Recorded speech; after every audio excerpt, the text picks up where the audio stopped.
Joe!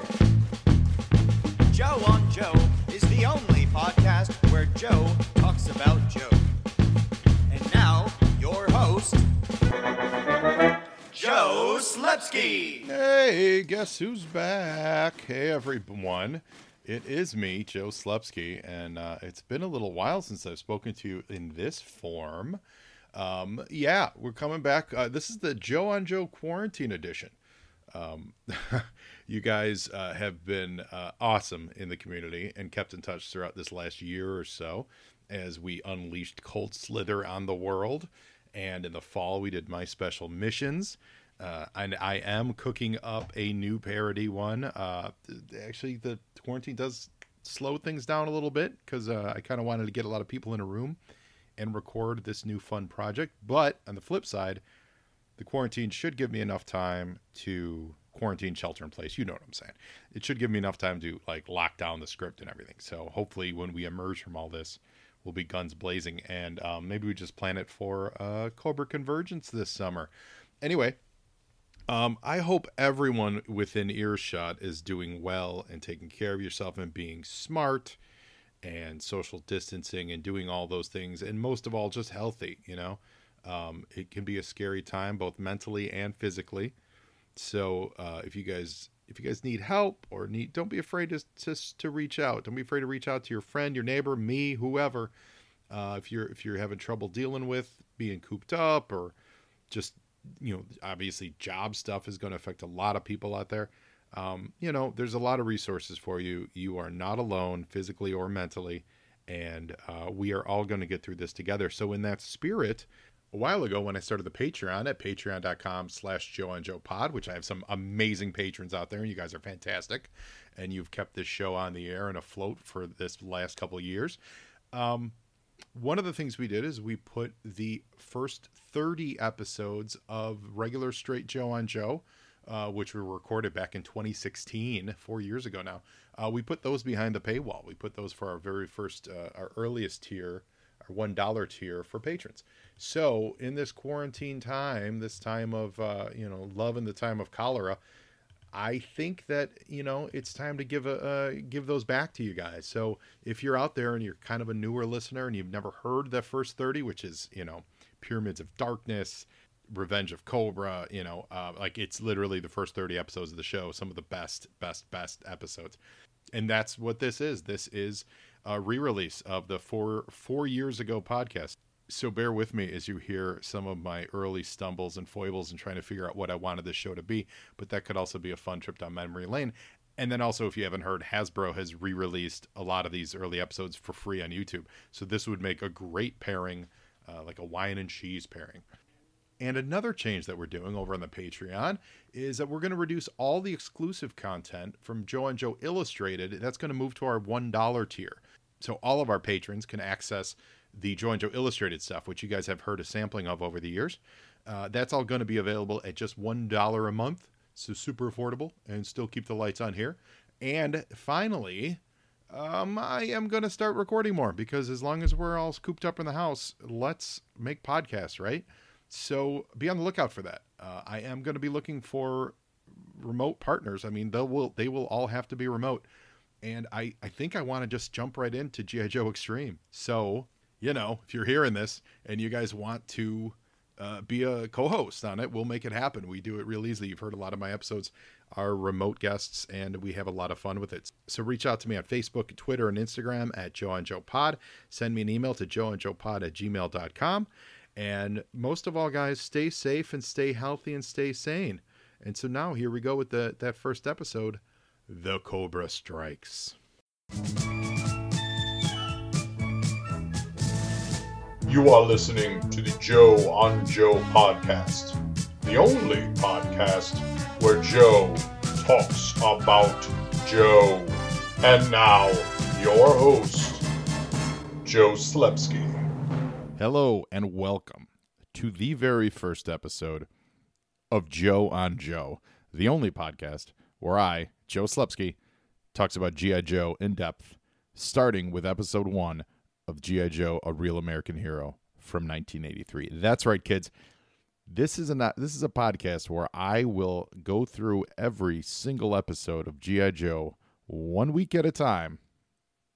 Well, we'll say one episode at a time. We might end up doing more than 1 week because, frankly, I don't want to be doing this for 3 years.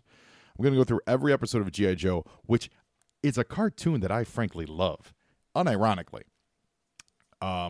It's a cartoon that shaped me as a kid. It was my favorite thing to watch on TV. It was my absolute favorite toy to play with.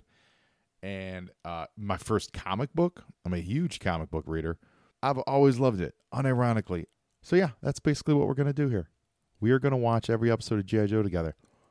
Now, I've got the fabulous Shout Factory box set that came in the Foot Locker. If you're a Joe fan, you should totally pick it up. It came out a few years back. I believe you could still find it somewhere for reasonable prices. It's got every single episode. Of course, I bought the Rhino sets when they were coming out, and then they stopped coming out, and they didn't come out with the final season, so I had to rebuy the whole thing. Thanks, Rhino. Thanks a lot, Rhino. Yeah, so we're going to start with the first episode, which all you Joe fans know was a 5-parter. Oh, I am also going to be culling a lot from a fabulous book called Now You Know, which is written by Lars Pearson, and it's kind of like an unauthorized guide to G.I. Joe and TV and comics. So I'm going to get a lot of my air date information and stuff from that. It's a great book. If you're a Joe fan, you should check it out. Not sure if it's still in print. I've had this for a few years. It's really good, readable. They go through all the comics, blah, blah, blah, blah, blah. I've also got my original file cards here we're going to get into. As a comic collector, my bona fides, I've got every single G.I. Joe comic that's ever been published, pretty much. Yeah, I'm not sure that I'm missing any. If I am, it's just a couple random issues of European missions. So I've got G.I. Joe from issue number 1 all the way to now, Real American Hero. All the Devil's Due stuff, which was great, and the IDW stuff now, which it feels like it's been floundering a little bit, but there's that fabulous Cobra series that was a couple years ago by Chris Gage and Mike Costa, I believe. And what else? Yeah, we got toys. Maybe we'll do some toy reviews. I don't know. There's going to be a lot of episodes. So I'm already rambling on as it is. So let's just get to it, okay? So if you're watching along, we're going to hit play all, and we're going to hit play on the episode, and we're going to get to it. So here comes the first episode of G.I. Joe. It's called The Cobra Strikes, and original air date, 1983, and we're hitting play on that bad boy right now. And here we go with the opening credits for the very first episode of G.I. Joe, The Cobra Strikes. Let's just talk about the theme song. The best theme song. It explains everything that you need to know. If you're watching this cartoon as a kid, it explains everything that you need to know about this show. Who the bad guys are, what they're up to, who the good guys are, what they're up to, what they're interested in stopping. And visually, wait, here it is. It's America's daring, highly trained special mission force. Its purpose, to defend human freedom against Cobra, a ruthless terrorist organization determined to rule the world. That's it. That's all you need to know. I've had that in my mind. I've had that memorized since 1983. It's everything you need to know. And then visually, it just shows you everything. It shows you all the toys. It shows you all the, and yes, we'll talk about the crassness of the toys, but it gives you all the action figures. It gives you all the characters you're going to be interested about, which they're all flashy. It gives you all the bad guys you're going to want to root against. And for my money, the animation style is top notch for being, everyday, animation. You know what I'm saying? Not like big budget motion picture. I love the style they chose. It's not overly rendered, and their explosions in G.I. Joe are always fantastic. So here we go. We got the Sky Striker landing. It's your first introduction. It's first introduction to one of the major toys. Everybody loved the Sky Striker. You got Duke yelling, "Oh, girl power!" That's what you got right there, girl power. And she's flying in her outfit. Doesn't have a flight suit. Oh, look. What is this? The first thing in a G.I. Joe cartoon is romance, and people say G.I. Joe's not for girls. Okay. Cobra's attacking in their jets. Major Blood. You don't know who he is. The guy's got an eye patch and a helmet, and he's blowing up. Oh, there's Stalker taking a tumble. and he's blowing up a rocket base. It's pretty awesome. Let's talk about those explosions. I love those explosions. There's a toy shot. You see that toy, you can go to Toys R Us the next day and you can buy it. That's what was so awesome. You could absolutely recreate these in your home. You call it crass, call it, I don't care what you call it.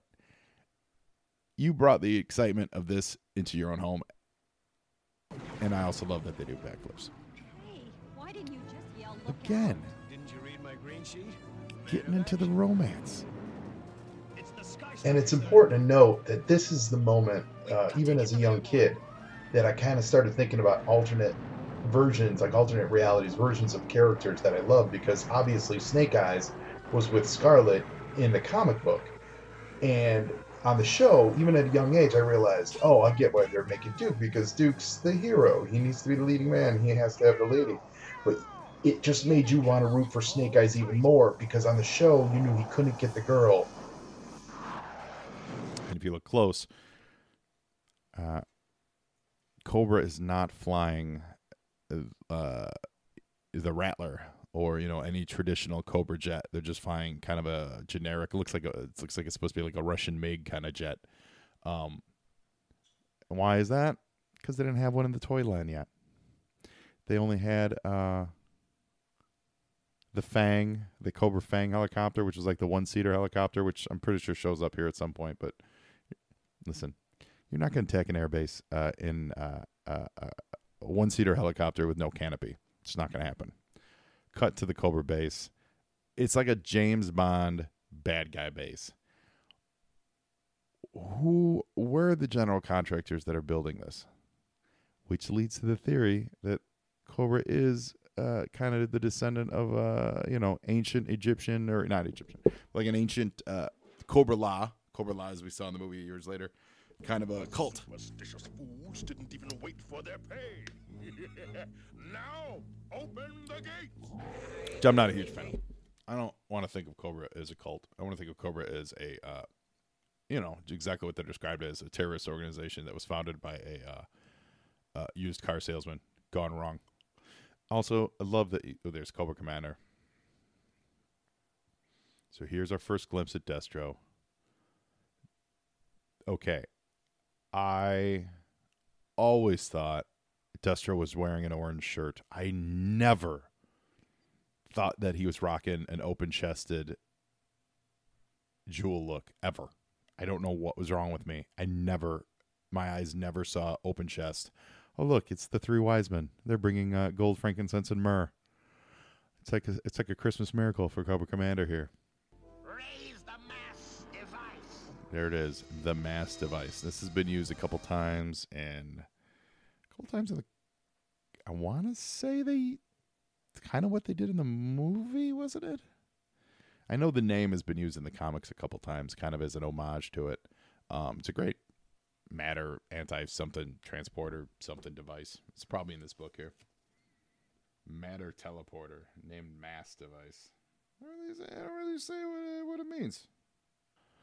So they're very excited about dominating the universe. The first act ends super ominously, and then we cut away to the G.I. Joe return after these messages, which when you watch a lot of these row on row, you're like, all right, I get it. But they got to make sure that you're returning back to it. The bumpers. Now, this is our first look at the pit. For the G.I. Joe team. I don't know who this dude is. Your request for G.I. Joe was filed correctly, General Flag. Oh, that's General Flag. Of course I know who that is. Yeah, it's General Flag. Of course, before we go any further, I'm no expert in all this stuff. I just love G.I. Joe. I just kind of want to watch it and talk about it. So that's really what this podcast is. If you don't like it, well, I'm sorry about that. But, not really going to have guests. Maybe. Will. I don't know. So General Flag, years later, he would have the aircraft carrier by Cracky, the aircraft carrier named after him, the USS Flag, because in the comic books he died. He got crushed when the first pit was attacked. It was in the teens in the G.I. Joe comics. We'll get there eventually. So the Flag was named after him. And Duke is a first sergeant. I don't know anything about actual military structure. So I don't know what a first sergeant is compared to a general, compared to a colonel, compared to a whatever. All I know is Duke is the first sergeant, and he seems to be in command. And then later on, they bring in Hawk, and Hawk is the G.I. Joe commander. But if you remember your Joes, at this point in time, Hawk was just a generic green shirt guy. He had an action figure, but he wasn't anything special. Then when they came out with a second figure, you had Clayton Abernathy came out, and he had like the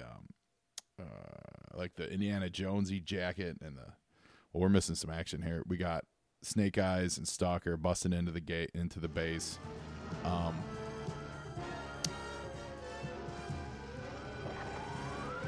They're showing how the defenses of the base are not secure enough.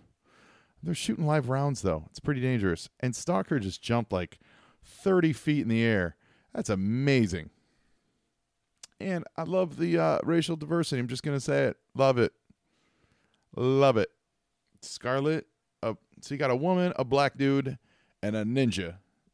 Now, we know he's a white guy, but, you don't know that at the time. He's totally covered. He might have been who knows? He might have been Asian. We don't know these things. Here we go. First Sergeant Duke. Oh, man. And by the way, let's just get this out of the way. Everyone knows Snake Eyes is the best. No doubt. Any costume, he's the best. Colonel Conrad S. Hauser, First Sergeant Duke. This is from my original 1983 G.I. Joe Clip and Save command file card.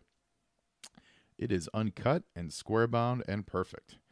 Because I believe Duke was a mail-away figure, which is why this was not cut out the back of a figure. Colonel Conrad Hauser, his military specialty was the airborne infantryman. Second military specialty was small arms armor for the artillery. So he's listed as an E8, which is a master sergeant. Again, I don't know what that means. He's from St. Louis, Missouri. He's probably a Cardinals fan. That's horrible. Cardinals fans are the worst. All right, so Duke's fluent in French, German, and English. And when he enlisted in 1960s, obviously, the years aren't, come on. The years aren't really working here. But, so he went to Vietnam, basically, they're saying. Graduated at the top of his class at Fort Airborne at Fort Benning. Opted for the U.S. Army's Special Language School. Specialized in Han Chinese and Southeast Asian dialects. So he went Special Forces in 1969. He could have worked with the A-Team. That's Special Forces. That's stuff. So basically Duke is Hannibal. All right, so Duke is Hannibal from the A-Team. I'm absolutely down with that. Worked with tribesmen in the boonies of South Vietnam. That's on the card. Worked with tribesmen in the boonies of South Vietnam. He ran 4 different Special Forces schools, turned down a commission in 1971. Now, he commands by winning respect. Period. That's it. He wins respect. His current assignment, he's acting first sergeant of G.I. Joe team. Now, his statement after declining commission is, quote, "They tell me that an officer's job is to impel others to take the risks so that the officer survives to take the blame in the event of total catastrophe. With all due respect, sir, if that's what an officer does, I don't want any part of it." That's really bold. That's really bold from Conrad Hauser. Now, back to the action. There's the Baroness. She just reveals herself. Now, Cobra just teleported into the base using the mass device. And led by Major Blood, the Baroness rips off her face mask. Of course, she didn't change any voices because maybe they did. But Duke recognized her, though. So you didn't hear her voice? That seems weird. All right. And I'm also going to be referencing the G.I. Joe Order of Battle miniseries from Marvel. I say that, and then I look to it, and I realize years later, which I didn't catch this at the time. If any of you had the Order of Battle, you may have known this. It's been a long time since I've looked at this. It's kind of like an official handbook of the Marvel Universe style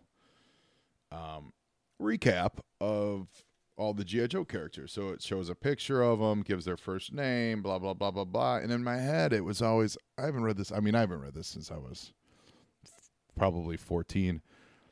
I always thought it was more like stats, like this person's this great, and they appeared in this comic, and blah, blah, blah. I'm looking at it right now. It is exactly exactly, word for word, what I just read off the file card.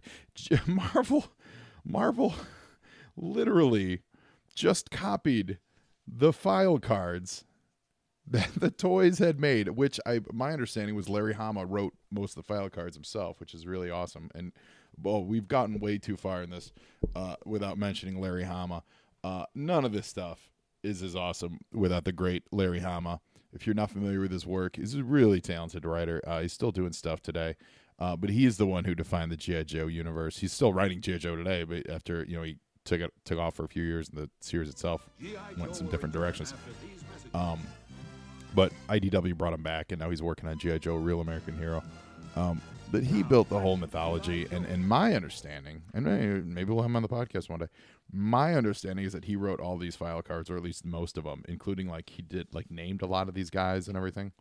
So I know that as you go through here, there's guys that are named after friends of his or some other writers and stuff. It's pretty awesome when you think about it, because that means anyone could be do you remember there was a giveaway where they would put your name and stuff on a file card, and it was the G.I. Joe figure was it was a masked dude. I always wanted to do that. If anyone out there did that, let me know. It was the coolest thing. It was make your own G.I. Joe or something. It was a mail away. It was a mail away. We are invincible. Yeah. Maybe we'll talk about we'll do, you know what? Here's the deal. It's the internet. Do a little research. We'll dig it up on another episode. All right. So Duke just jumped to the teleport beam. He went back to Cobra headquarters, or wherever that is.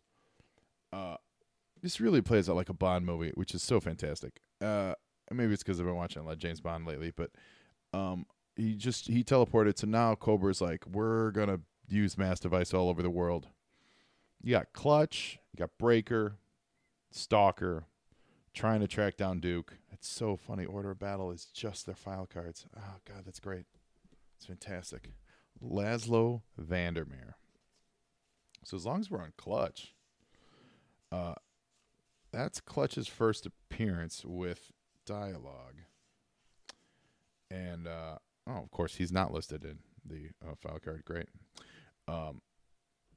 He a couple episodes from now, or a couple seasons or later on, I don't know.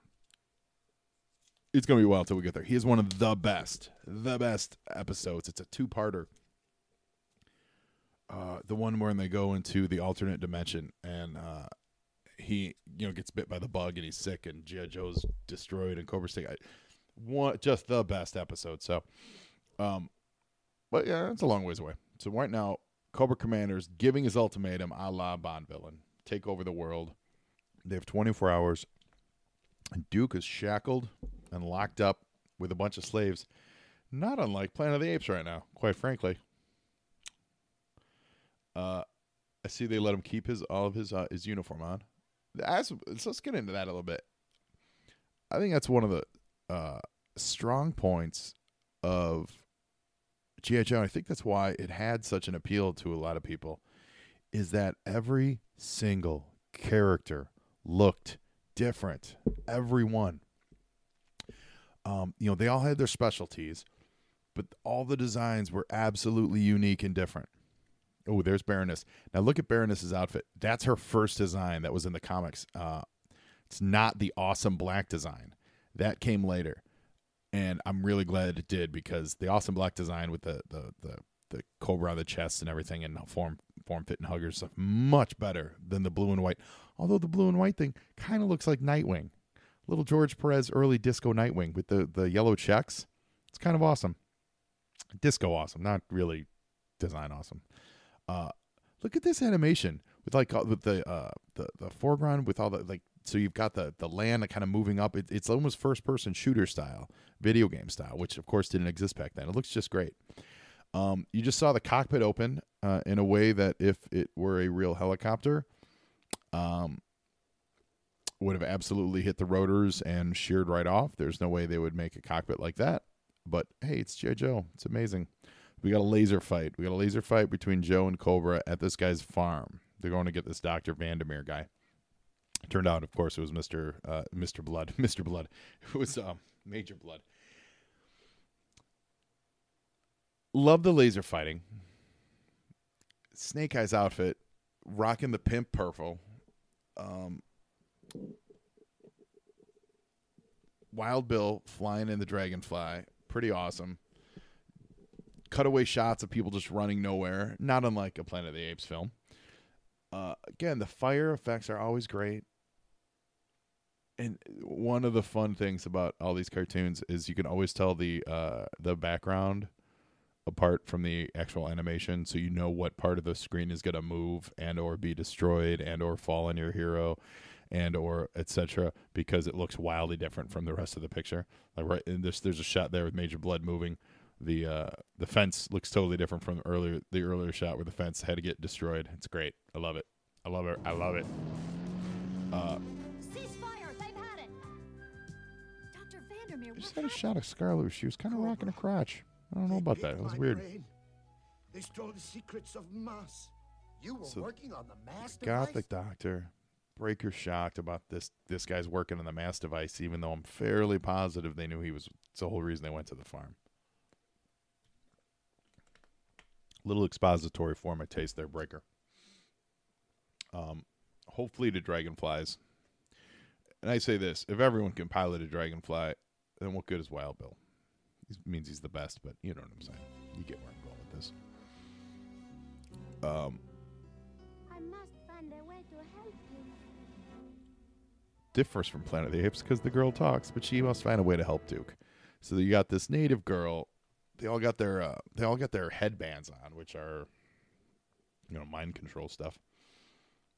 And here we go, the most 1980s thing in this whole show, which is so 80s, is how they're going to do battle with joysticks. They're using Atari joysticks and those headbands, Cobra, Commander, and Destro, to control the gladiators in the gladiator arena. It's fantastic. It's just dynamite. Now, how that joystick controls all the motions of a human body, I have no idea. I have absolutely no idea. I can hardly get my avatar to like teabag in Halo, let alone I'm controlling everything through just a joystick with no dual thumb controllers, etc. But it's awesome. So now you got this, and this is kind of that. This is where that line of, like, G.I. Joe had a foot in, like, I'm not saying reality, but it had a foot in like real military stuff. But then it shows its roots every once in a while, like this guy, this giant, gladiator monster dude, where it's cartoon stuff, it's Thunder the Barbarian style adventuring, and it shows up every once in a while, and it's certainly in this early episode, it's obvious, like who is this 8-foot monster? Who are these people that live in the like they're not? It's not a real world. It's a real world, obviously, but it's like a cartoon crazy adventure world instead of more that sci-fi military world that I think was the flavor of the show that it went in years later.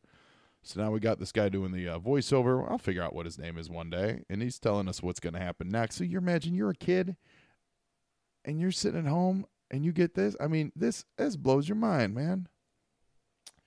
Yeah, a little teaser of Duke running into his tree stump. I don't know what's going on. So you get all the credits and voice talents of everybody that's awesome. Russ Heath, Rick Hoberg. I mean, all these guys are great. I know a lot of them do conventions and stuff like that.